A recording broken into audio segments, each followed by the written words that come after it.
Hello, BookTube. Well, okay. First, we need to fix the the holy light in the background. There we go. And second, before I start yelling at you, I thought I would say just a couple of things. One is how nice it is to walk around outside and not be in crippling amounts of old man physical pain. It was 85 degrees Fahrenheit today in Boston. It's going to be almost 90 degrees Fahrenheit tomorrow, and that is wonderful. That is absolutely wonderful. Uh, and the second thing, may I just say how nice it is not to have to worry about my dog when it comes to other dogs. That is very, very nice. I had 15 years of a dog who my pointer, Malin, did not like other dogs. She would attack them with her teeth if I let her close enough. She wasn't bluffing. So I couldn't ever let her close enough. I had to hold her away from other dogs. If I was walking with someone, my basset hound Lucy loved to meet other dogs, and I love to meet other dogs. But if I was walking the dogs with someone, then I could have someone hold Malin while I took Lucy up to greet and sniff and say hello and schmooze. But otherwise, no. Otherwise, I had to deny myself that pleasure. And quite a few times when I had beagles, they were a little bit much. They were a little bit much for other dogs. Most of the time, never aggressive. I, I only had a couple of beagles who were ever aggressive. Most of the time, they weren't. But usually, when I had beagles, I had many of them, and that's a little bit much for a normal suburban domesticated dog. To have a great big crowd of beagles come surging up to them and surround them on all sides, that would make anybody tense. Uh, but now with my little dog, my little miniature schnauzer, uh, she's very very vocal. She's very vocal. She wants the other dog to know she's there and to bend the knee. But once they do that, she's perfectly fine. And even if they don't do that, she's not aggressive at all. She wouldn't bite a dog if another dog bit her. Not unless I told her to. It would just never happen. And that's nice. That's a nice freedom in that for me to meet all the dogs in the neighborhood and smooch their faces. Now, there. Okay, I'm done with those two notes. Now we want to get on to the subject of writing. We can talk about the ins and outs of YouTube. We can keep having those conversations later on. They've been fascinating for me, and all the follow up emails have been fascinating. Plenty of people have been sending me links to YouTube, their YouTube experience, giving me the rough outline of their YouTube experience. Who do they watch? How often do they watch? Here's the link to what I watch. I think it's fascinating, absolutely fascinating, and it shows a wide distribution because I'm not just getting what people watch. I'm getting how old they are, how old the person is, and how often they watch what they watch. That's just fascinating. That is the kind of information that social scientists, when they're doing polls, would kill for. Um, but we can get back to that subject at any time. Subject that's on my mind right now for this Stevestream, my imaginary booktube friends, is writing. Because we are in the early days of Camp NaNoWriMo. That's one reason. Another reason is that there's never any reason not to be writing. So I want to know what your reasons are why you're not writing. I'm almost willing to guarantee that most of you watching the Stevestream have not written today. But it hasn't been from a lack of free time. Because when I walk down the hall and I quickly, without warning, surprise open the doors to your rooms, I see you all squatted on the floor playing Call of Duty. And I don't know who you think you are playing Call of Duty all day long. Do you think you're Doug Sensor Martin? You're not Doug Sensor Martin. You should count your blessings that you're not Doug Sensor Martin. Okay? So I don't know what the Call of Duty all day long is all about. There's more to life than COD. Okay? You should be writing.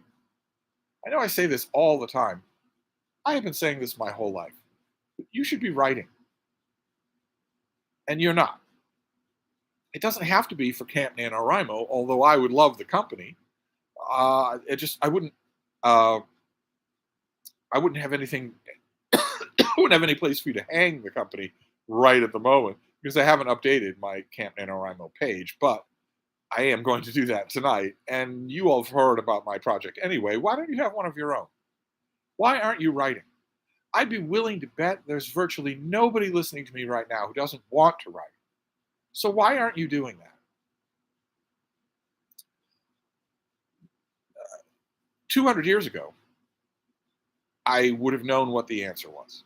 Because 200 years ago, statistically speaking, actuarially speaking, most of you would not have an education or any free time.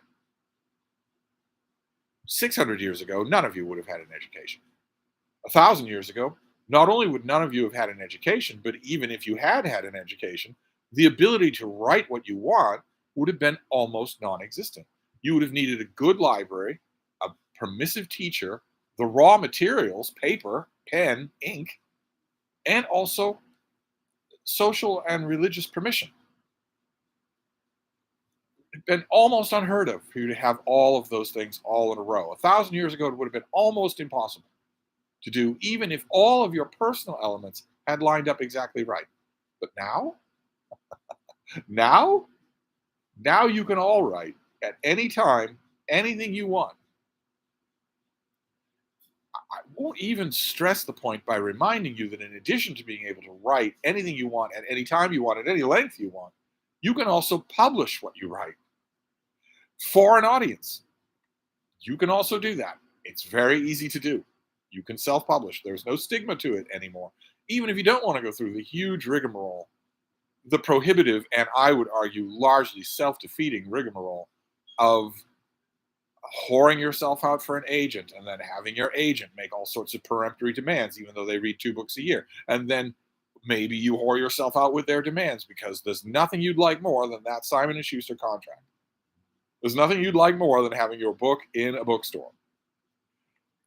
And maybe you do that. And maybe 4 years later, with lots of other people tinkering with the work that you've poured your blood and sweat and tears into, so that it barely resembles what you originally wrote, well, then maybe it does go into bookstores. And you do get that Simon & Schuster contract, and then what? anyway, leaving aside that's the traditional route of publishing, and once upon a time, again, for 250 years at least, that was your only shot. That was it. That was all you could do if you weren't going to write privately. Now that's not true. So you have all the means in the world, all the encouragement in the world, and all the process in the world. So why don't you do it? Why don't you write? Now that I've asked that unanswerable question, because you all think you're Doug Sensor Martin, you're all playing COD all day long, so you don't have a leg to stand on. But now that I've asked the question, let's see the squirming answers, shall we? Let's take a look at the chat. I don't know why anybody shows up here. Jenny Parks says we are recommencing Blob Watch, and since she brought it up, not me, let's take a look at the blobs. We have our weather app already here. What have we got? Oh my, look at that. That is a big, strong system. Oh, where did it go? There we go. That is a big, strong system near Chicago, near the Great Lakes. So you've got two here. One is down here, and then there's this thing which has yellows and reds and is steadily moving in my direction. It's possible that we will get a bit of this later in the week. This thing, I think, is going to miss us completely. I doubt this is going to hug the coast. And as you can see, Massachusetts is completely clear right now of anything. There's a tiny little blob up in the Catskills, but Massachusetts is free of blobs. And that makes sense because today was clear, still humid. The humidity has not really washed out. I was really hoping that it would. It's still 90% humidity, but hot and dry today. No rain.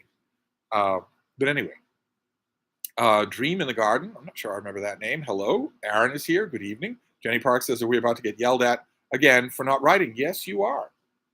Yes, you are. I asked the question, why aren't you writing? But it's not really a question because there's no answer that you can give. It's really just me yelling. Excessive Detail, BookTube, Hello, Steve from the UK. Wow, you're up late. DT, not me. Since NaNoWriMo last November, I've written 4 novels on the 5th. Okay, all right. DT might get a pass. The rest of you, though, don't you try it. Excessive detail slash booktube. I was literally writing earlier today, so I'm off the hook, I hope. Depends. It depends.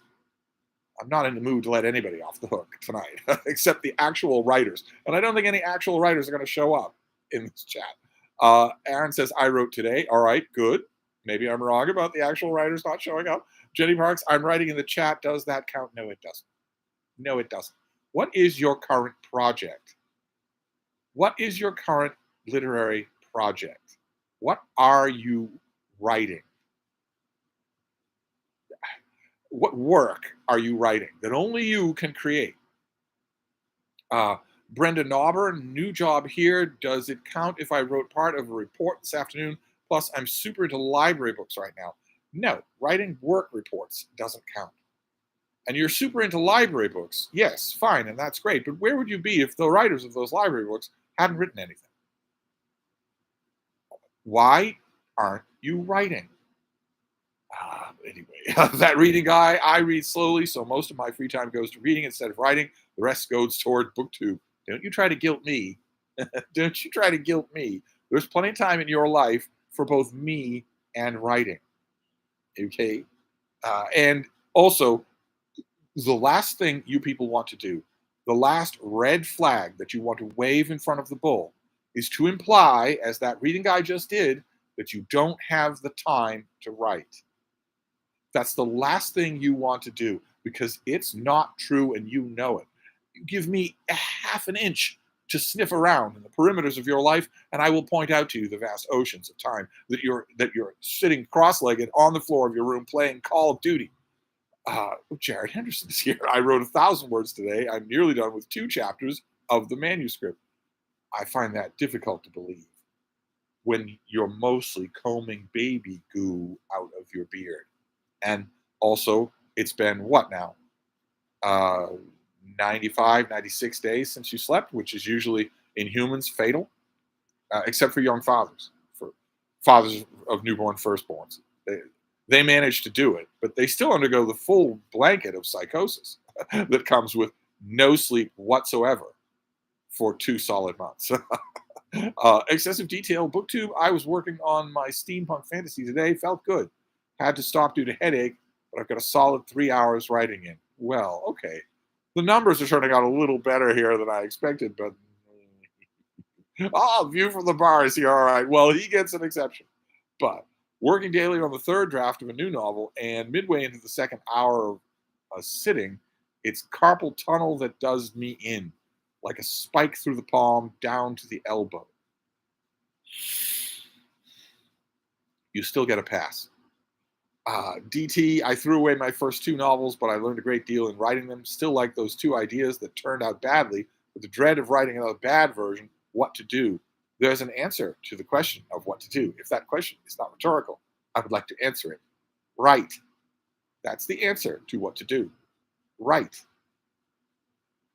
What are you expecting? Are you expecting that your ideas are going to get better without practice? Of course they're not.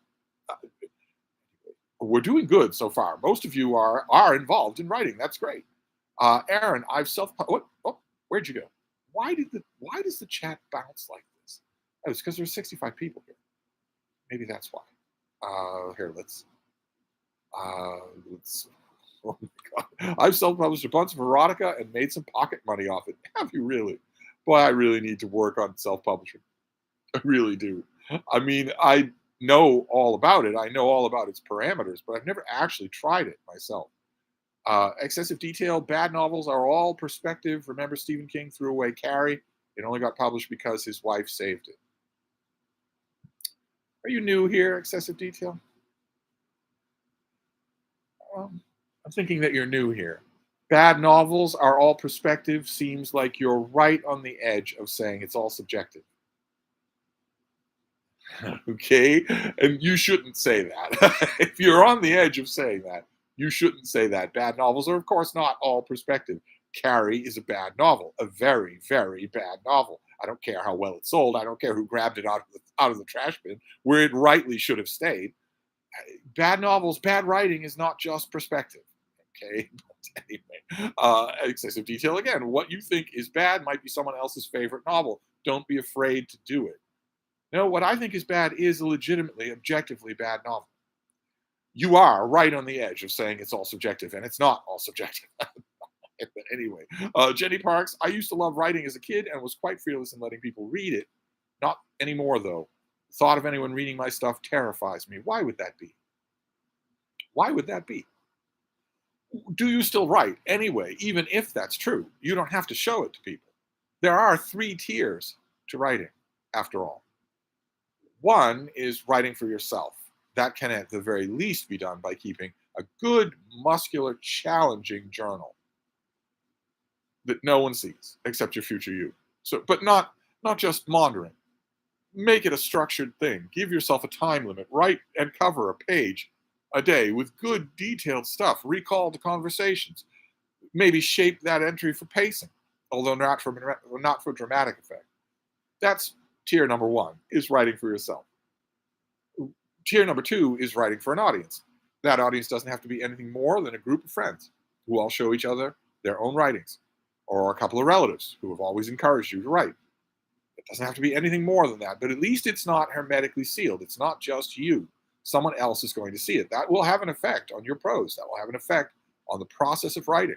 And of course, tier number 3 is writing for a paying audience. And you all have heard me say many, many times on my channel that everyone should write. That I encourage everyone to write. And I always say that writing is public. So I encourage both tier 1 and tier 2 of writing.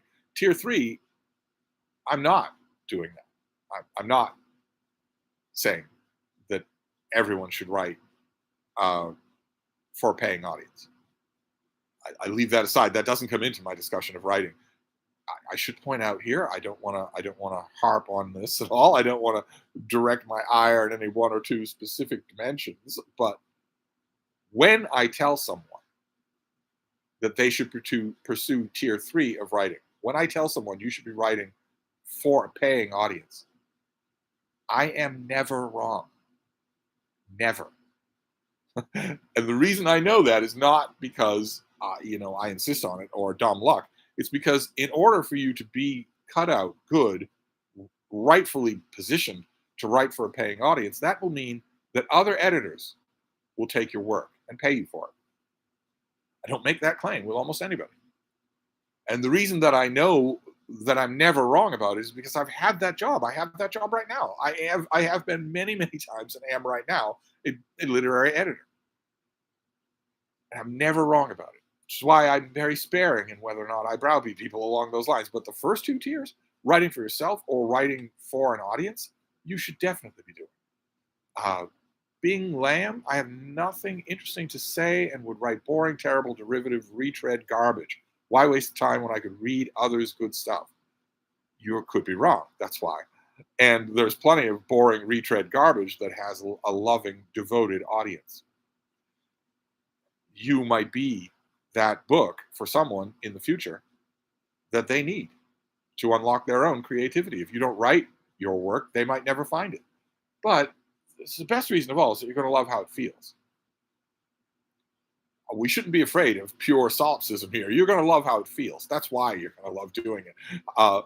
That reading guide, we should all be writing our tentacle masterpieces. I tried writing the War and Peace of tentacle fiction. It had its ups and downs. Aaron, I don't play COD. I play DayZ, zombie survival horror. Well, Aaron, you said that you wrote today. So I'm not going to beat you over the head. But you did fall for my trap, as people have been doing for the last 25 years, which is that I say you're not writing because you're all wasting time playing, and then I put in a specific video game, and it's a trap. It's not because I think they're playing that video game. It's because they're going to be flushed into doing what you just did, which is admitting that they do waste time playing video games. They just need to correct which one it is. But you don't get penalized because you have been writing. James Rucala, I wrote a dissertation. Not sure I'll ever want to write again. That is the effect that writing dissertations has on people, unfortunately. That's also the effect that higher education has, so-called higher education has, on reading critically, reading at all.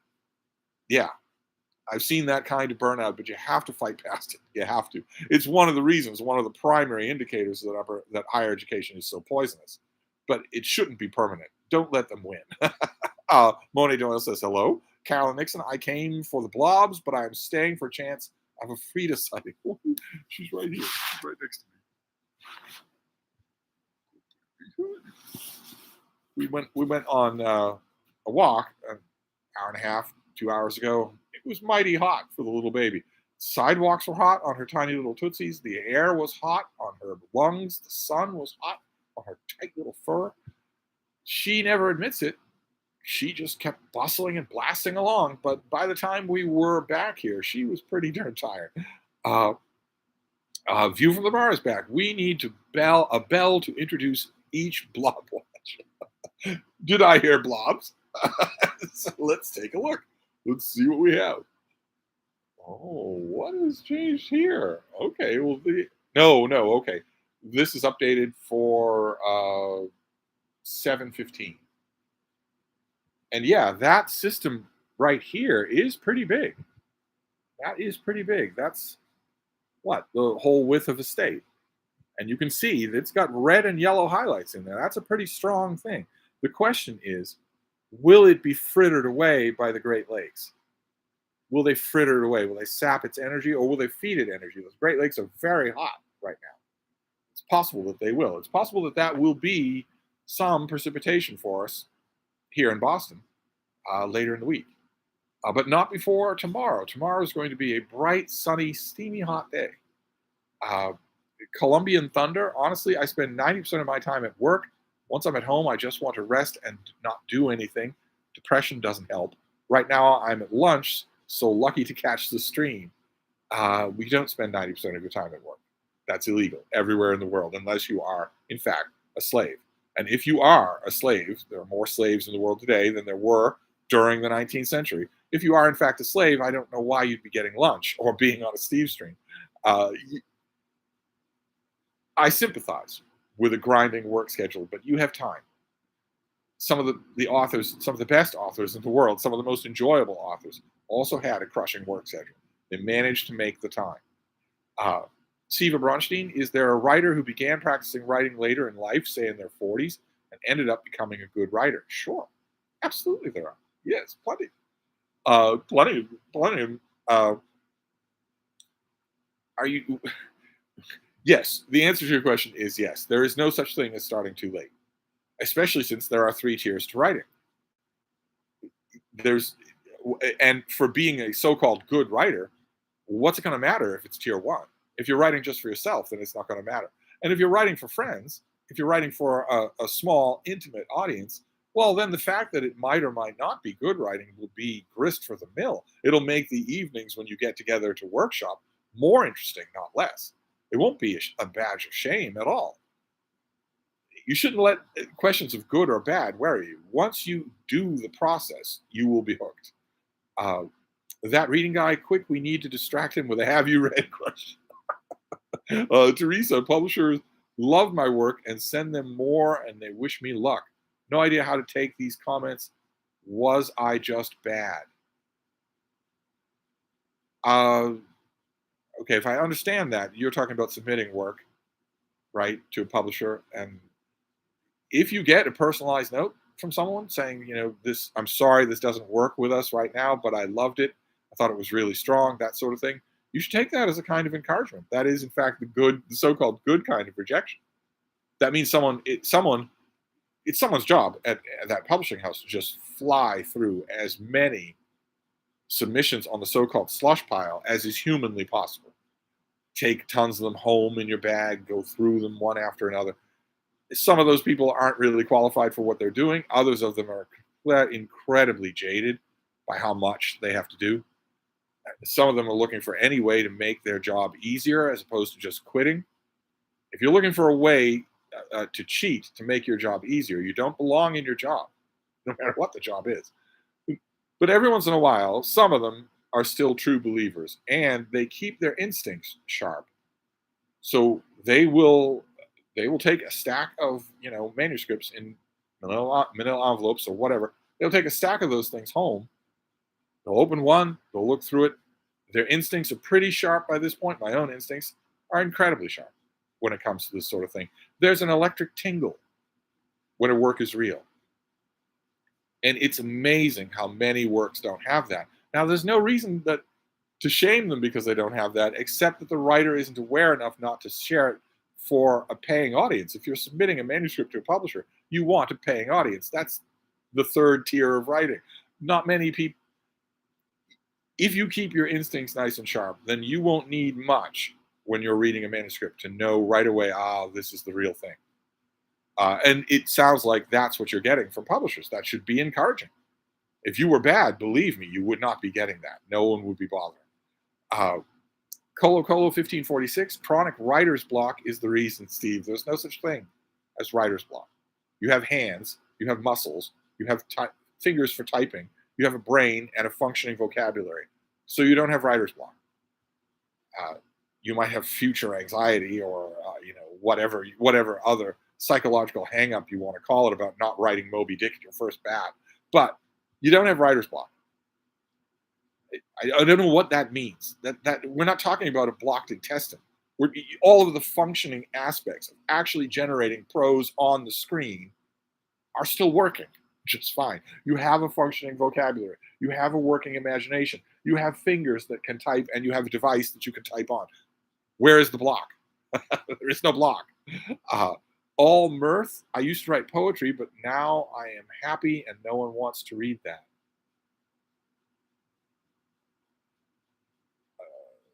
Okay, I don't know what that means. You weren't happy when you were writing? If you weren't happy when you were writing, you were probably writing the wrong thing. N.K. Mandel, I wrote today, but my speed's really slow. I edit a paragraph 4 or 5 times before moving on. Well, that's your problem right there, to quote from a New Yorker cartoon, a favorite of mine. That's your problem right there. Writing and editing are 2 different things. They're 2 different things. They're barely connected at all. It's a mistake. It's a fallacy that a lot of people have to think that they are 2 sides of the same coin. I've heard them described that way many, many times. Or co-joined twins, or one is an outgrowth of the other. That's not true. They're barely connected at all. So the obvious answer to your speed is don't edit while you write. Don't do it. Write the whole of an organic unit. A paragraph is not an organic unit for a narrative. A chapter would be an organic unit. Or, for instance, a whole book, a whole manuscript, or a huge chunk of a manuscript. Maybe a group of chapters for a huge segment of a book. That is an organic unit of a book. Once you've done that, without any editing at all, then you could stop and edit. I would argue no. I would argue don't do that. But you could still do it then. But every paragraph, you don't drive with the brakes on. That just doesn't work. Obviously, it doesn't work. So don't do it. It's a simple solution there. Don't do it. Aaron, whether you think he's good or not, Jim Grant, a.k.a. Lee Child, started in his 40s. Oh, yeah, there are plenty of writers who started in their 40s. Although I don't deny the age thing at all. What bothers me is what some of you are pointing at or implying with the started. Lee Child didn't start writing in his 40s. I think often when I have said, so and so didn't get started until their 40s or early 50s, what the person actually means, what the word started is doing in that sentence is started on the path to mega success, and that's paralyzing. That should not be an element in the question of whether or not to write. There is no path to overwhelming success. A lot of times people will say that. They'll call up, I don't even know, name your author, and say, they didn't even start until they were in their 40s. And the implication of the sentence is start to become successful, when that shouldn't be an issue. It should just be you writing. Kevin J.N., I'm so burned out from work. By the end of the day, reading is my priority now. Was always told only the formally trained can write. You were told wrong. The only formal training for writing is writing. The only way you'll ever get better at any kind of writing is writing. The way that you'll ever get better at anything is to do that thing. So when you were told only the formally trained can write, you were told wrong. I know that it's a very popular dictum. It keeps the world's roughly 2 million MFA programs in business. It keeps the rubes coming in and paying money hand over fist for self-evident lessons by non-entities. But it's not true. You don't need any training at all. All you need is proficiency in the language that you're writing in, and then practice. Innumerable hours of practice. And you say that you're burned out from work. I get that a lot. I hear that from people, and I understand it. What I'm trying to say about the pleasure of writing, once you get the training wheels off, once you get a little momentum going, the pleasure is actually a cure for the burnout of work. It's not extra burnout in the day. It's a cure for that. It will fix that like nothing that you can imagine. It's just getting past the rocky part of starting. Once you've gotten over the starting part, it gives energy. It doesn't take it. DT, given your preference for movie adaptations over novels, would screenwriters make better novelists in general? No, because screenwriters are usually completely incapable of doing what novels can do that screenwriting can't do, which is atmosphere, depth, grain, and nuance. That I know the film bros out there. If there are any film bros in the chat, they're going to say that the movies are full of those things, but they're not, and they shouldn't be. They're dumb when they are. They're pretentious when they are. But those things belong in a novel. Good luck finding them in contemporary fiction today, but nevertheless, they belong there. And screenwriters can't do that. Screenwriters also have a huge, huge deficit. They have a huge problem that most people writing in the way that I'm talking about writing, the first and second tier of writing, don't have. Every screenwriter wants to be enormously wealthy. They all want to be unbelievably famous. And that's ridiculous. And it affects what they write. It affects how they write. DT, so should one pick up a screenwriting book to write a better novel? No. No. Well, a screenwriting book will help, but I am with some basics of writing, but I'm an inveterate opponent of picking up any kind of book in order to get better at writing. Any of them. Some are better than others, but they're all a waste of time. They are all time that you're not writing. And the only school for writing is writing. So no matter what you pick, no matter what book you pick,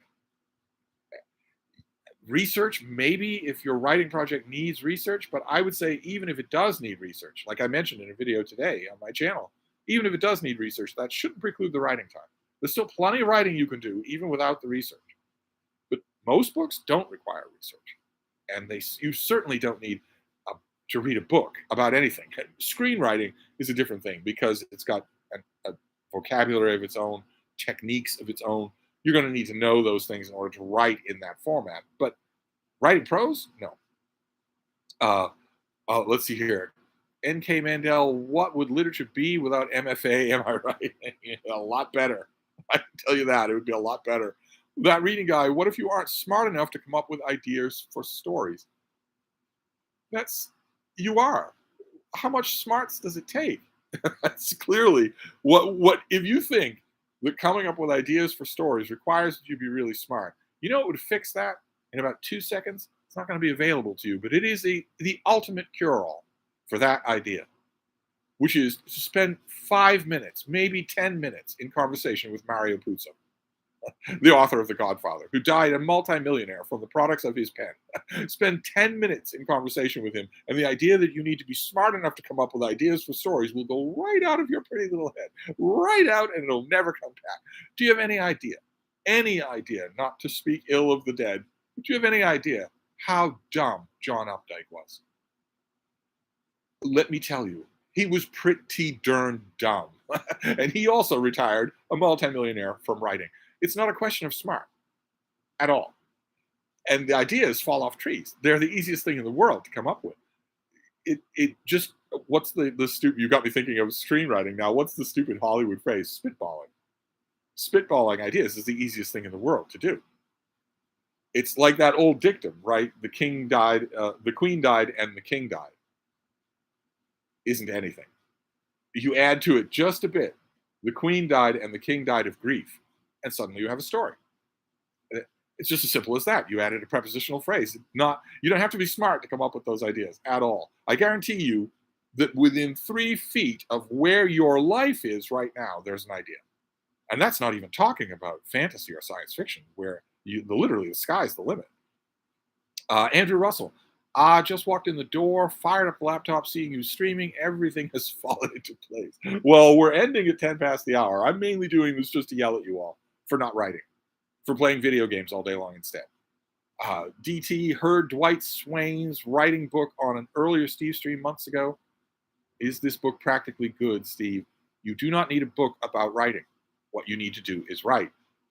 Fully 100% of the people that I have ever known in a lifetime of talking about writing, teaching writing, reading books on writing, have fully 100% of the people I know who do not usually write, who reach for books about writing, are doing it in order to procrastinate. They're doing it in order to avoid writing. The only thing that will teach you how to write, how you will write, is to write, not to read what somebody else has to say about writing. Some bunny, is this a meeting of Procrastinators Anonymous? I have no excuses, and you're right. This is, although a lot of people in the chat are not going to admit it, this is, in fact, a meeting of Procrastinators Anonymous, only you're not anonymous to me. Steve, keep in mind, knows all. I have had every excuse and patter in the world handed down to me. I have been urging people to write for 50 years. I've taught it so many times. There's no excuse I haven't heard, and it doesn't matter the variation because they're all the same. They all boil down to I don't have the time. And that is simply not true. But yes, Procrastinators Anonymous, yes, not quite anonymous. DT, oh, wait, where'd you go? Here, let's go back to you. Oh my God, there are a lot of comments here. Okay, well, I'm yelling at you, so it's only right. it's only fair that you zap back. DT, where are you? Oh goodness gracious. Okay, DT has left a lot of comments, but I want to get the right one. Here, let's keep going. Let's go all the way back to where you are here. Here we go. Do you have an opinion on the scene and sequel approach to writing? Is that a good way to narrate the novel? What are you doing, DT? What are you doing with that question? The scene and sequel approach to writing. What's that? Well, have I got it down exactly right? Well, I'd better read a little bit more about it. Where did I find that? In a book? In somebody's webinar series? I should probably do that as opposed to forgetting all of that, opening a screen on your computer and starting work. There is no need for you to deal with any kind of approach or method of writing. What you should do instead is write. James Rucala, Jordan Peterson says he drank a glass of cider and didn't sleep for a month. Maybe that's Jared's secret. Andy Gaia, comparing my own cruddy prose to great writers I've read already is kind of a stumbling block, as if the ghost of Pat Highsmith is looking over my shoulder saying, "Give it up, sir," as she sips whiskey. Auntie Gaia, you could not be more wrong. I love you, but you could not be more wrong. Where would you be? Pat Highsmith, many, many a night, sat in a chair, chain smoking, over a glass of whiskey, looking at her own book and saying, I should give this up. Whatever that book was, whatever the latest book was, coming really close to just setting it on fire. Accidentally, but also on purpose. Where would your enjoyment of reading be if the literary world did not have her? Where would your enjoyment of reading be if we had a New York memoir of her publisher, who never became her publisher, saying that he was often in correspondence with this woman named Patricia Highsmith, and some of her ideas and the fragments of her manuscript looked really promising, but she never actually sent me anything. I learned at her death that she burned it all. Where would you be? And your own cruddy prose, you leave that to me, okay? You don't call your prose cruddy. That's my job. Well, the point is, you don't know. You don't know any more than she did. You don't know what readers are out there. You don't know whose need you will fill that Patricia Highsmith doesn't fill. You don't know that. You can't know that. All you know is that you're sitting right now on the ability to do it and not doing it. Because why? Because the writers that you really like, because you don't think you're going to measure up to them somehow. First of all, keep in mind how much cultural baggage is involved in your estimation of how good they are. Believe you me, There's plenty of bad prose in Patricia Highsmith. There's plenty of great prose. I am a huge fan. I'm glad you mentioned her name. But let's not say that it's all rainbows and skittles. Okay. And it got the good parts got that way by her writing all the time.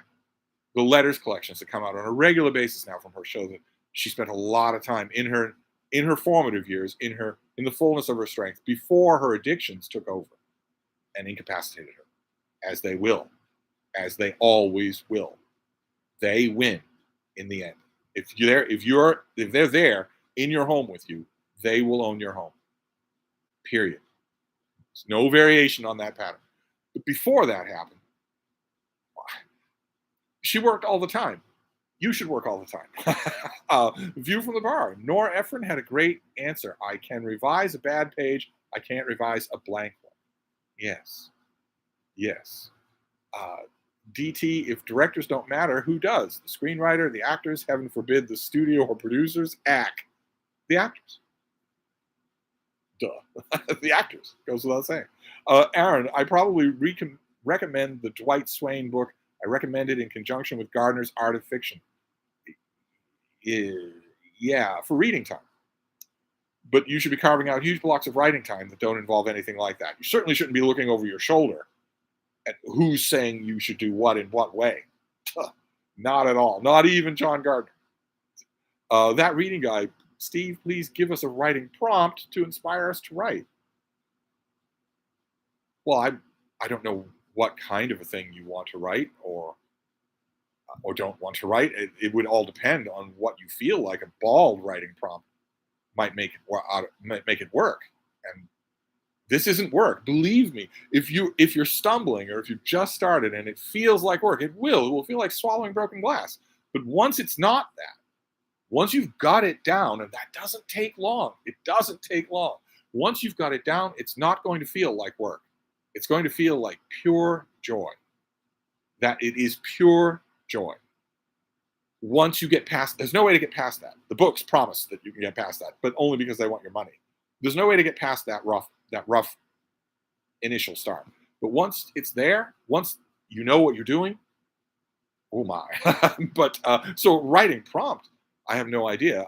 In specific instances in the past with specific people, once I've read some of their prose, then the writing prompts suggested themselves. If I was dealing with a very young writer who was very cerebral, then I would say, all right, well, here's your writing prompt. It's Monday. By Friday, I would like a 10-page story that is a mugging, action. Not a meditation afterwards, not a meditation in the emergency room. I want you to write the action, and I want it to grip me. I want it to feel like action. Because you don't usually do that. I want you to break in those muscles, learn how to use those muscles. If it's the strand of contemporary fiction that has, wild, weird, twee stuff happening all the time, characters called logarithm or whatever, then what I would, in that case, I would tell the writer, okay, I want you to take two middle-aged women, children have left for school, husbands are dead, put them at a kitchen table. I don't want you to move them from the kitchen table. I want you to give me a scene where they talk to each other about their day. And I want it to be amazingly gripping. I don't want to feel inclined in the slightest to leave that scene. So not twee, not weird, not, I fell through a black hole in Bolivia or whatever. Not anything like that. Just that. You can do it, but you don't exercise those muscles. So it's gonna do you good to exercise those muscles. But it all boils down to the fact that this is just doing. It's the doing that will teach. We learn by doing, to quote a great philosopher. Somewhere out there, Jared is lifting his head from the bassinet and saying, someone say great philosopher. Yeah, we learn by doing, was said by a great philosopher. DT, what is it about John Gardner that makes him such a Steve writer? That would be for the rest of you to say, not me. I ain't finna read that. I'm still amazed that any of you noticed. There are 4 or 5 such figures. I never talk about them on my channel. I only barely mention them. You would have to read their work to see it. And so far, some of you, it happened in a Stevestream just earlier this year. So far, some of you have picked out 2 of those writers already, which is amazing to me. That is amazing to me. John Gardner and somebody mentioned Reynolds Price. That amazes me. Anyway, ain't finna read that. I've got some ideas for stories, but I don't think I really understand the medium. In my mind, I see images, and I'm not sure how to write the story like you're in it and not just watching it. I think if you write it like you're just watching it, the in it part will come. The point is to just do it though. Dive in and see if you can make yourself create the effect that you think is missing. If you're sensing that an effect is missing, it's the English language. It's your fingers on a keyboard. It's your vocabulary. You have all of the ability to change that. Make it anything you want. It'll take practice. It'll take work, but that can be done. Andrew Russell, currently writing a play, but wondering what I'll do with it once written. Do you think writing for fiction, for writing's sake, is valid, or do you need to envisage an end goal, e.g., publication? Absolutely do not need to think about publication. You shouldn't think about an end goal. Excuse me. When you're writing, whether it's a play or prose or anything, you shouldn't be thinking, what am I going to do with this? At all. That's like if you go out biking, if you go for a bike ride and you're wondering, what am I going to do with all of these pedaling motions that I make? That you shouldn't think about that at all. That's not connected. Just like editing, that's not connected with the process that we're describing. It's not connected with writing. So you should just get it out of your mind. Some bunny, I write in my journal regularly, and I feel like that doesn't count. Oh, it does. I said 3 tiers of writing. Tier number 1 is for yourself. And it does count. Absolutely. You can get better at it, even if it's for yourself. You can make those journal entries really muscular. You can make them really granular and real, as opposed to just fapping about. You can do that. You can make your journal entries something amazing. It's been my experience that when people pour that kind of energy into their journal entries, which are just for themselves, so that kind of energy, in other words, I had an amazing moment in the park. I was just an ordinary day walking the dog, but then something amazing happened. I saw an amazing cloud formation and the light, the way it was hitting the trees, with children playing on the playground. It was an amazing moment. It's burned into my mind. Okay, in your journal entry that day, in 30 minutes, on 1 page of paper, not taking forever, convey that. Convey that for future you to read. It's been my experience that the more people do that, the more they work on making their day's journal entry really good, the closer they get to wanting to do that for an audience. I think it's natural. I think it's just inbred for writing. Let's see here. Excessive detail. I don't think books are all subjective, obviously. I just want to encourage people. We should aim to improve, but you can only become a good writer if you're not afraid to be a bad writer first. True. Siva Bronstein, I've written off writing the same way I've written off becoming a rock star or pro athlete. My solipsism knows no bounds. But the tools involved are different. I don't have any idea, how old you are, but probably being a pro athlete is out of the question. Being a rock star, probably out of the question, although less so, because that is still just mastering an instrument. But the star aspect means you would have to work the circuit, you would have to know people, you'd have to have a lot of lucky breaks. But writing, when you say that, you're not talking about 3 of the same things. A rock star and a pro athlete, you're not talking about an activity there, you're talking about a level of achievement. So what you're really saying is I've written off writing a bestseller in the same way that I've written off becoming a rock star or a pro athlete. And no one's telling you to write a bestseller. What one of those things is not like the other 2, is what I'm saying. It's a typical thing that people do. Okay, you'll never become a rock star or a pro athlete, but you could get really good at a guitar and you could be in better shape. Same thing with writing. Not a best-selling author. You never know, but probably not. The end goal shouldn't be a question here. Shouldn't be involved in what you're thinking of. DT, would you rather a writing student of yours write and release a flood of badly written works for a paying audience, or wait to get better?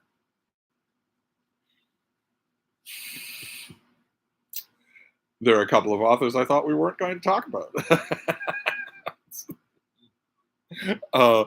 Well, first of all, I don't lay any claim to writing students. They can do what they want. I can help with encouragement or admonishment, with a sympathetic ear and a ready eye, but I don't lay any claim to them. Everybody follows their own path. What I would like is if the path that writers followed was writing for themselves. You're writing for an audience, yes, or a paying audience, but you've got to be writing stuff that feels right to you. If you're writing in order to write stuff that sells, you might work, you might sell something, but oh my God, how much have you lost to do that? James Rucala, I aspire to write the War and Peace of Stevestream comics. DT, how many drafts in would would you recommend sharing, then releasing the work, even when the writer knows it is not up to the standard he hoped to reach? Well, we don't have to talk about sharing if you're not comfortable with that. But if you've reached the tier number two of writing, if you're writing now for an audience, well, an audience doesn't have to be strangers. It can be a writing group. Writing groups are immensely satisfying. If you're lucky enough to be able to form one, they're immensely satisfying. There's no expectation of commerce. There's no expectation of anything. You can set the rules in a writing group. All right, is this a writing group where we're all there for each other? Here's what I liked and very gentle suggestions. Or is this a bare knuckle writing group where we're all here to hone each other? We're the flint that's going to sharpen the blade. You can set those terms ahead of time and move from group to group as they suit you or don't. So when I wonder if that's what you mean by recommend sharing. I need to know the context of who you think you're sharing it with. Jenny Parks, some modern video games have amazing storylines.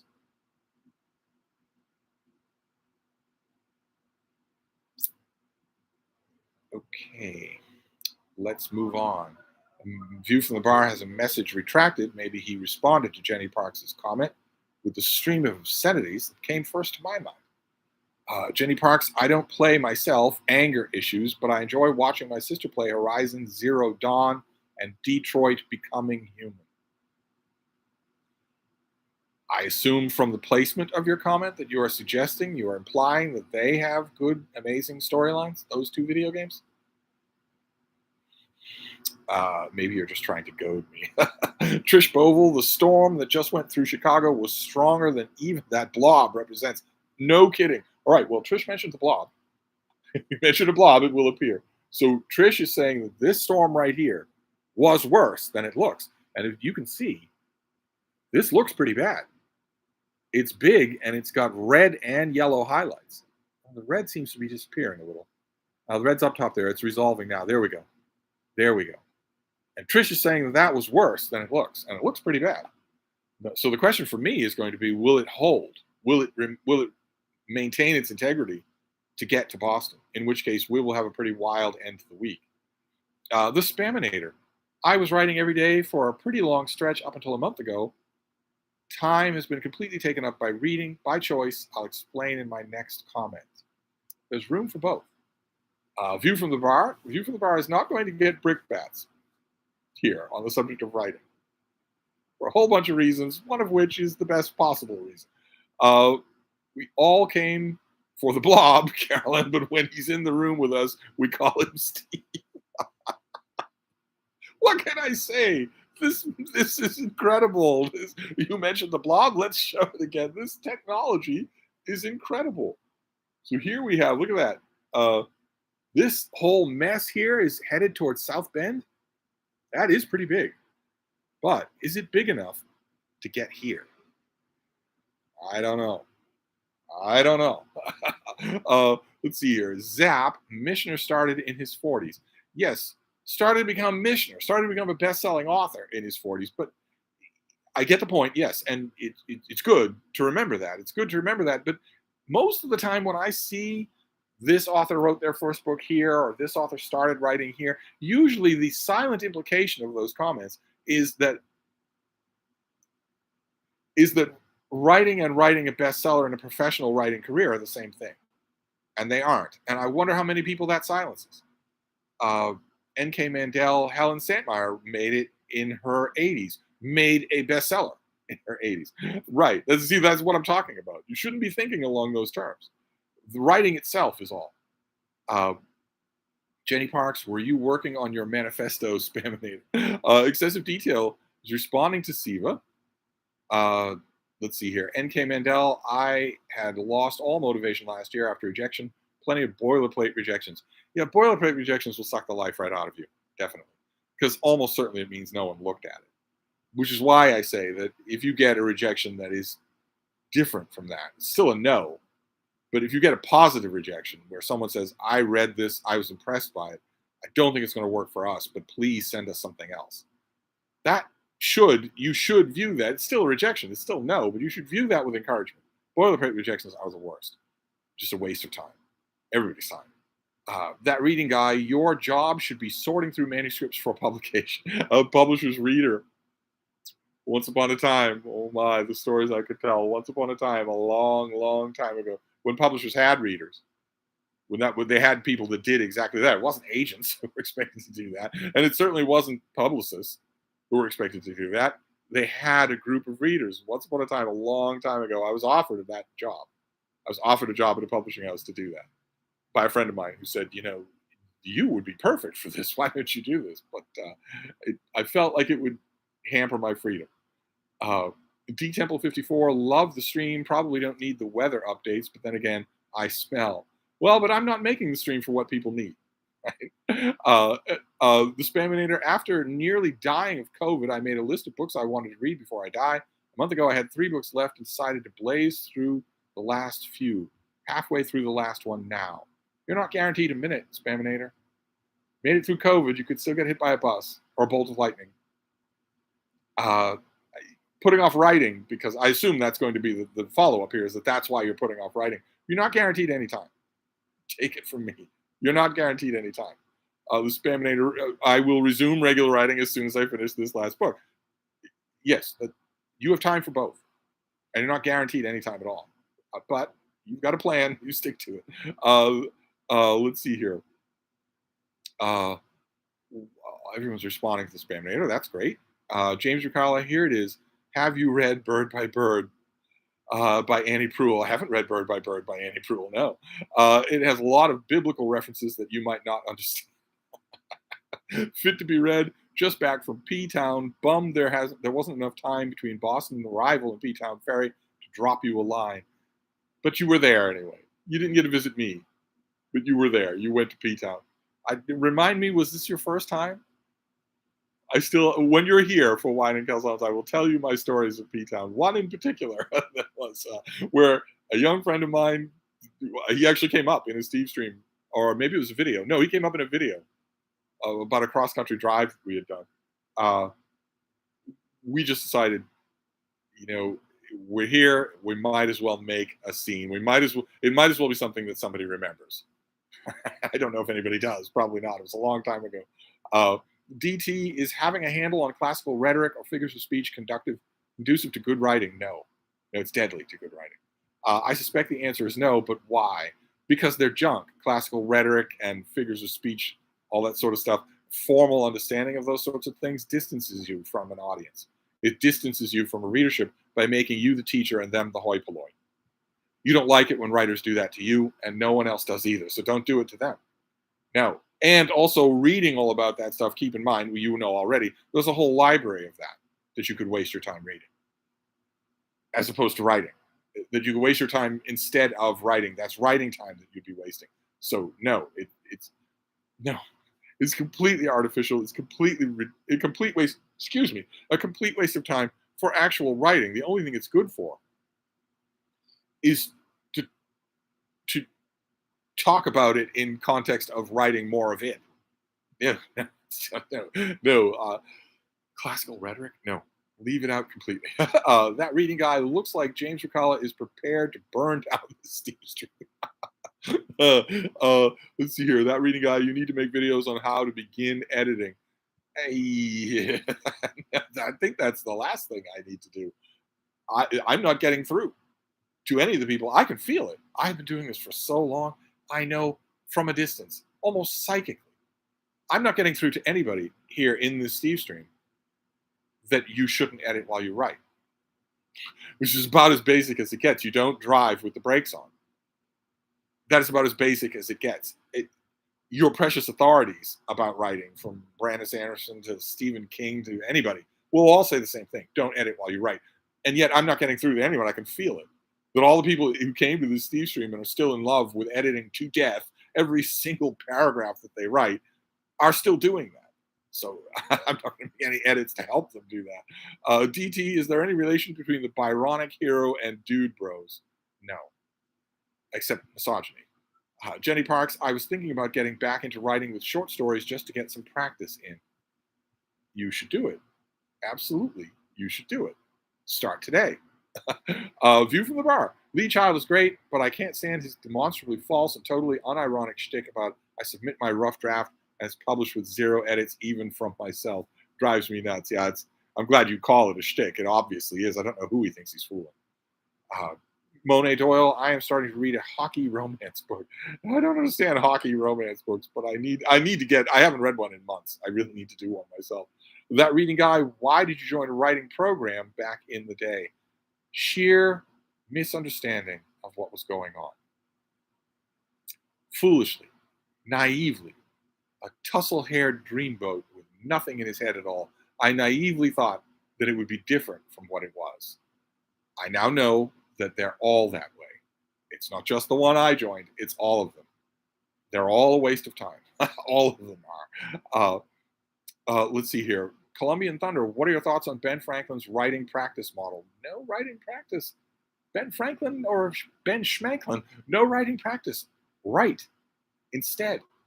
Not looking to this model or that model. What does so and so think about? Or what about save the cat? Or what was that? What was that? 13 hours into a Brandon Sanderson rabbit hole. None of any of that. None of all of that is designed to stop you from opening a screen and starting to work. All of that is that's the reason it exists. Not Ben Franklin, not Ben Schmanklin, not anything. Just none of it. It doesn't matter what I think of any of it. You shouldn't even be wasting time with it. Uh, Aaron, those things that you say screenwriters can't do are the things that the director and cinematographer are supposed to do. Fit to be read, Elements of Screenwriting was very helpful for me when I wrote my first screenplay. I could do it without, but it did help.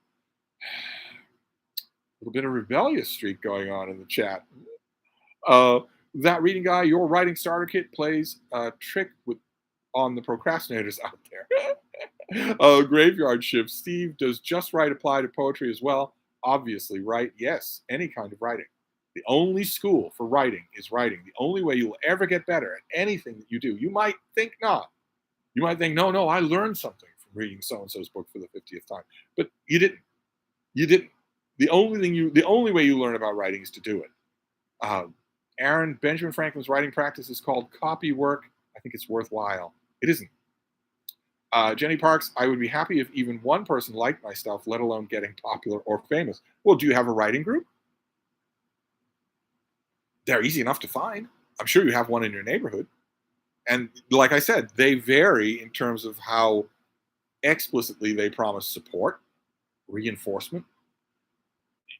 They could be a crutch. They can be a waste of time. If they end up supporting you so much that they're turning your muscles all wobbly and enabling your procrastination, then drop them. But it can very much help to have response from someone to what you've written. So a writing group is a good idea. Excessive Details. Steve Erickson originally wrote his Malazan fantasy novels as screenplays, but adapted them into novels. Do you feel it shows in his prose, and if so, in what way? I don't believe it. I've heard that story from him a couple of times, and I don't believe it. So I don't think it shows in the prose, but then again, I don't think it would because I don't think it's true. Fit to be read. On vacation, I read Delaney's Ballad of Beta 2 and began a reread of Shards of Honor. You read while you were in P-Town. Thought that was against civic ordinance. Leo Percara, some people haven't read that much in their lives, so they think they need to read more before starting writing.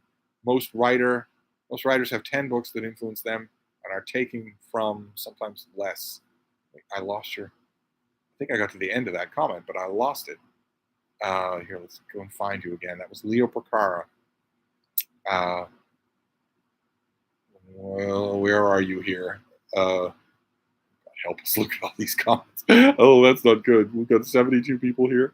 There we go. Jenny Parks, I believe The Strain started as a screenplay too, but nobody wanted it, so it became books instead, and later went back to being a TV series. Love both formats of the story. Isn't the strain good? Strain is really good.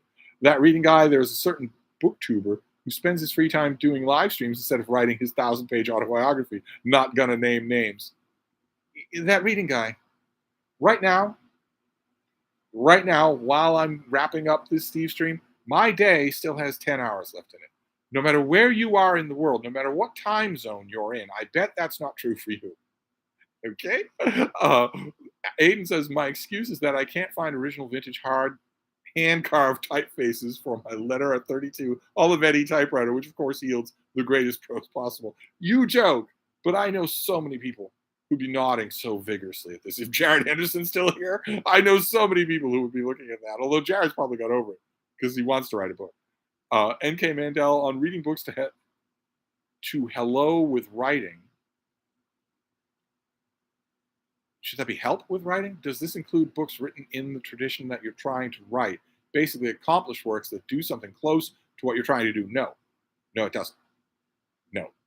No. Reading the stuff you want to steal, that you want to rip off or adapt or imitate. No, that is not the same thing at all. I'm not telling any of you prospective writers out there, and I'm hoping that's all of you, not to read. There's time for both. And reading the stuff that you read is going to be the raw material that you draw from. Of course, it is, since we all learn to read before we learn to write. Let's see here. Help with, yes, okay. DT, what do you think of William Goldman's novels? I kind of like his facile voice. That's kind of off topic. I kind of like his novels. Which typewriter do you recommend for poetry, though? No typewriters. No typewriters. Use keyboard. Use the computer. Uh, I definitely got to get to work writing out full works from all of my notes and sketches. I don't know why, but that sounds like procrastination. Why is that? Why does that sound like procrastination? That feels like a dodge. Maybe it's because the notes and sketches are the. What about writing something just clean without your notes and sketches? What about doing that? Then the notes and sketches aren't there. They aren't a weight. They aren't something you need to find and flip your way through. What about writing something completely cold? Siva Bronstein, I also have the Fran Lebowitz problem, sloth. Well, yeah, that's kind of what I'm getting at in this Stevestream slot. Aaron, I want to learn to write passages of summary like Alan First, other than reading his work and trying to mimic it in practice. Any advice? Nope, just that. That reading guy, besides writing all the time, what is the best way to find your writing voice? It's the only way. That's the only way. And there's no guarantee that you will. Plenty of people write their whole lives without ever finding your voice. It's the most elusive thing about writing. You don't need to do it in order to enjoy it. It doesn't have to be part of what I'm describing. It's the most elusive thing. You're not guaranteed that it will ever happen. You've got to churn a million voices of writers who did find their voice. You've got to churn a million of those together, and your own maybe will emerge from it. But there are plenty of writers who don't. Plenty of if we're using the yardstick of success, there are plenty of successful writers who don't. Let's see here. N.K. Mandel, despite being 21, I often feel too old to write as well. 21. You're not too old for anything. I look back at all the time I could have used for reading and writing. Yes, but there's no time like the present. You're 21. So there's no time like the present. You haven't wasted all that much time.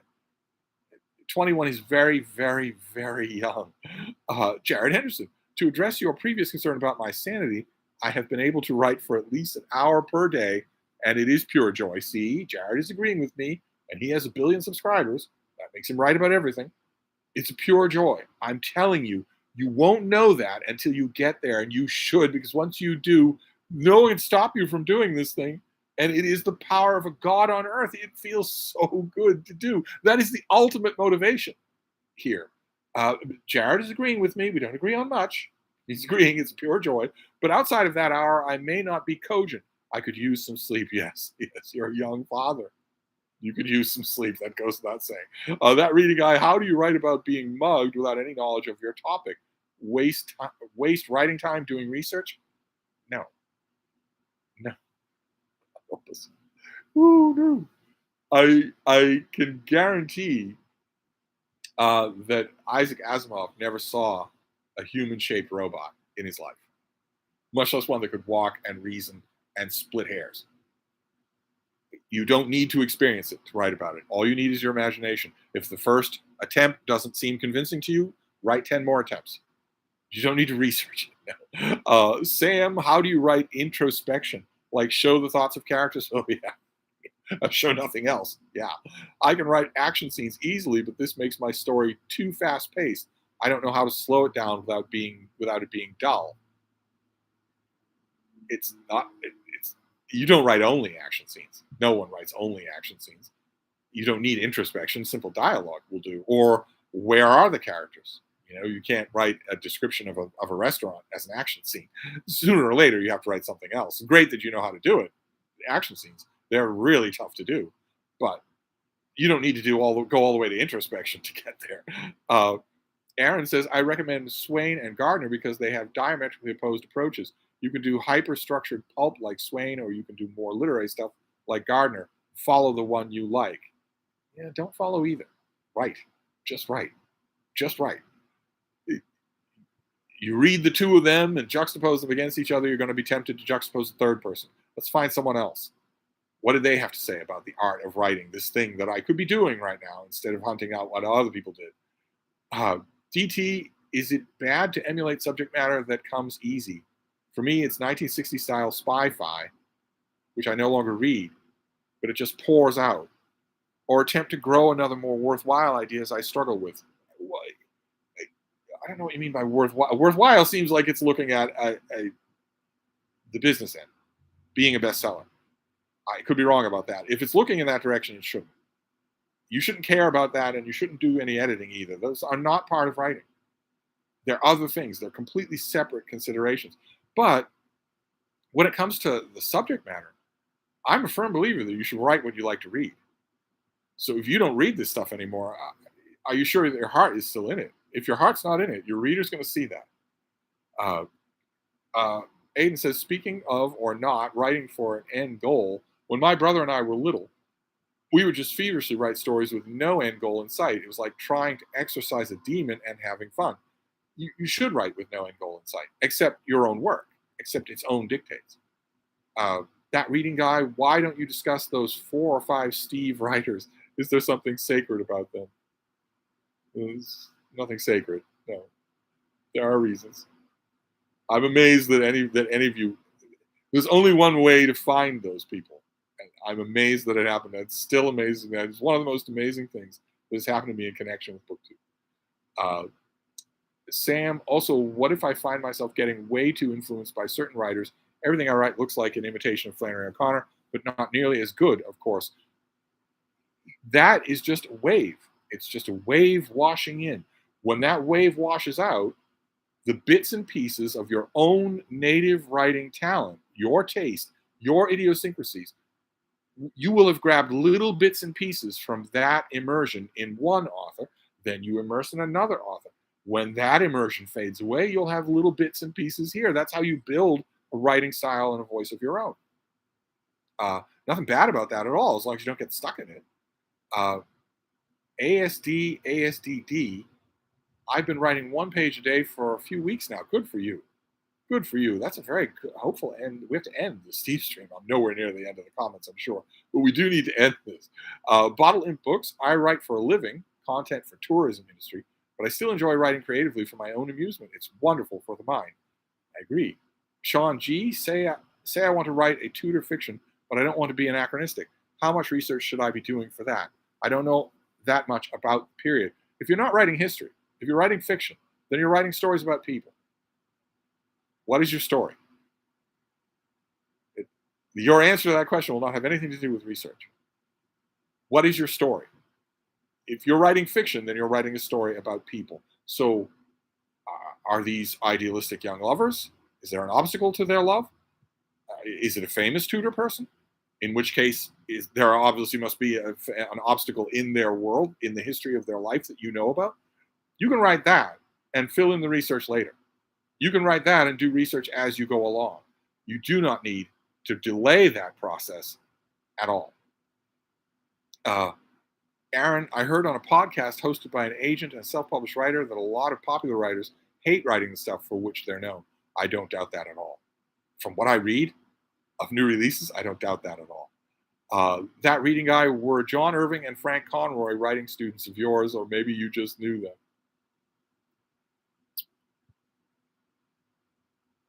Why is Frank Conroy's name coming up here? Neither one of them were students of mine. Geo Craftsman, thanks for informing me that a blob is right outside my door. Geo Craftsman has mentioned blobs. Every time you mention a blob, we go back to the blobs. Let's see what we have here. Do we have any development? Probably not, because these satellite feeds only refresh every hour or so. Yeah, we've still got these twin pincer movements. This whole system here along the coast, no idea if that will come up. And this thing here, this bar here, which Trish Bovell has said is fiercer than it looks, and is definitely moving in this direction. Those are the two wild cards for the end of this week. Mike Welsh, would you recommend waiting a day to write a journal entry? Always writing about what happened yesterday instead of today. There's a split, right? Journal people that I know, journal keepers, and you should all keep a journal. Journal keepers are two different mind frames. One, they're nice and fresh in the morning. The day has not started yet. Everything is calm and quiet. That's when I'll write my journal entry. And when I do it in the morning, of course, the day hasn't happened yet, so I will reflect on yesterday. And then there are people who, the end of the day is when they want to do that. The day has been picking and pulling at me for 10 hours, and now I'm going to sit here, take a deep breath, and capture that day before I turn into an unconscious drooling blob on my pillow for 10 hours. It's either one is okay. Either one works. I think that doing it that reflecting on the day before the next morning runs the temptation that you will gild the lily. That you will start to make a coherent narrative out of the day when, let's face it, your day is usually not a coherent narrative. I think you capture a lot more of that essence when you're doing it on the fly at the end of the day itself. But boy, oh boy, either way, it helps because once you develop that muscle, once you're not just faffing about on the page, you really start to learn how to think about what's happening to you and process it. Most inveterate journal keepers are so much better at resolving interpersonal issues with a roommate or a relative who lives with you. They're so much better at doing that because they've given themselves the practice of reflecting on it. The Spaminator current project is a collection of weird/horror short stories. Fully intend to self-publish eventually. Don't care if they're good. I love them. Good for you. Good for you. DT, what do you do when the right words and metaphors aren't coming to convey the idea? Keep going. Keep trying. Read, of course. Keep reading, because a lot of people have had that problem before you, but keep trying as well. If you're at a moment and some knot of description just isn't coming, don't describe the thing. Just move on. Just keep going. Just move on. Aiden says, some dude bros probably worship John Kennedy Toole. I'm not sure. I still like him. He wrote A Confederacy of Dunces without receiving an audience in his lifetime, even though he sought publication. Aaron, if the right words aren't coming, just keep writing and revise later. I agree completely. That's the only thing to do.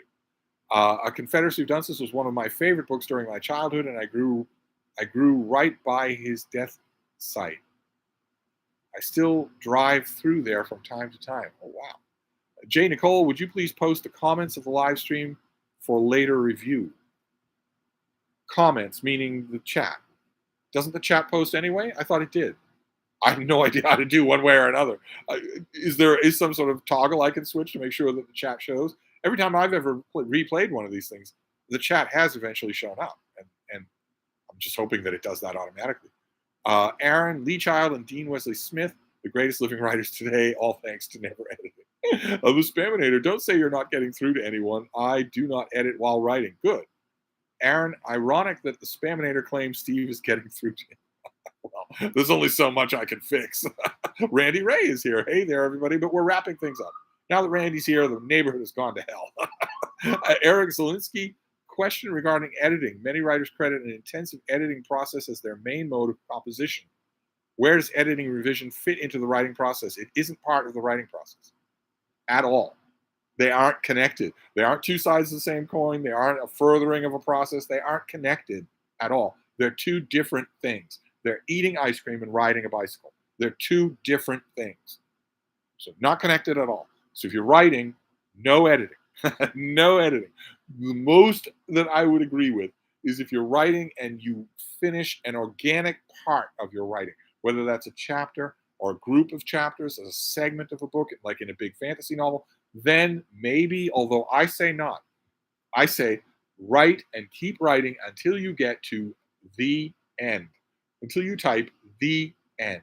And then once you've done that, take the whole thing, all of it, from once upon a time to the end, take that whole thing and put it away. Put it in a folder on your desktop, print it out and put it in a box, and don't return to it for 6 months. Just write something else. Start with something else. Just start right away with something else and put that thing away. Put it away. It's still molten hot from your creativity. There is no reasonable expectation that you can edit it or that you'd be any good at it. You might hurt it. So just put it away and start something else. Aaron is calling out to Randy. Oh my God, look at all these comments. All right, we're never going to get to the end of this because we do have to wrap this up. Aaron, would Steve and Randy do a buddy read of Dean Wesley Smith's Star Trek book? I love to hear the two of you tear it apart. Fit to be read. This was like my 6th time in P-Town. Came out in P-Town last year of college. Total culture shock, 1998. Oh my God, 1998. Oh my. Oh my. J. Scott Phillips is here. I got here as soon as I could. Should I be watching the Stevestream or should I be writing? Probably I should feel guilty either way. You should feel guilty either way. No matter what our subject is, Stevestreams are always still 100% Roman Catholic. Mike Welch, would you recommend just writing a scene that pops in your head and just seeing where it takes you? Sure.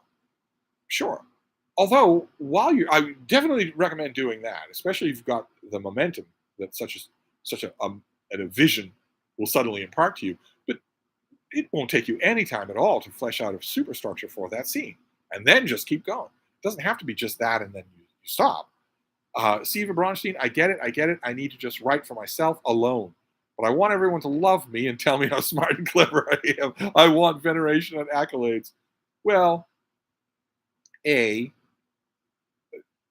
shouldn't connect veneration and accolades with writing at any stage, at any point.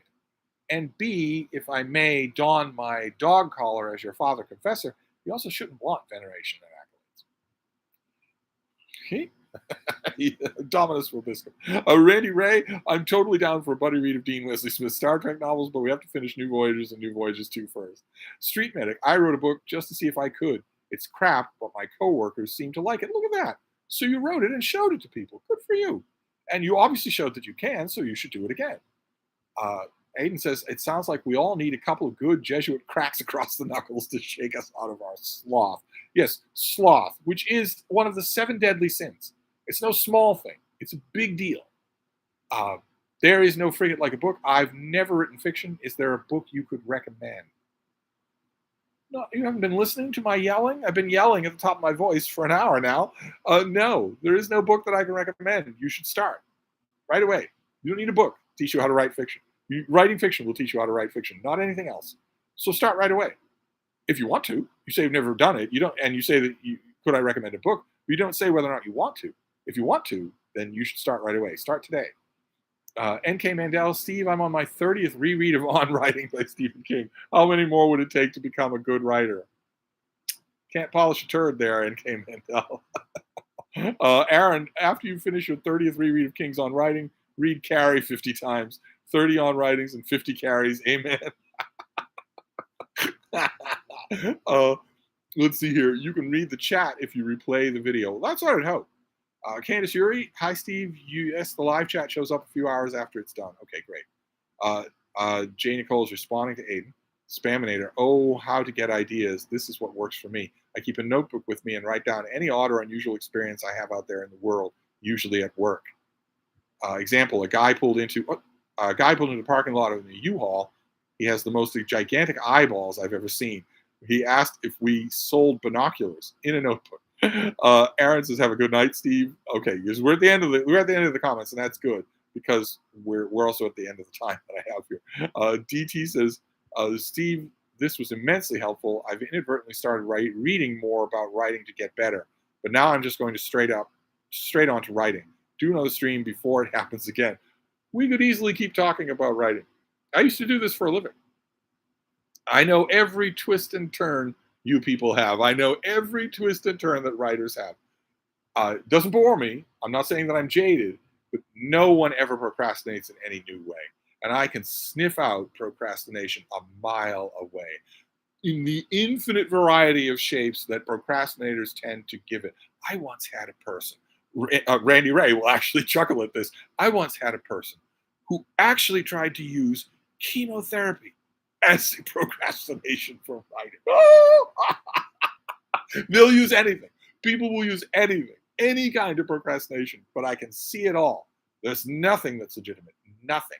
You have the time to write, and you have the means to write, where all of your ancestors going back 17,000 years have not had those means and cried out for them.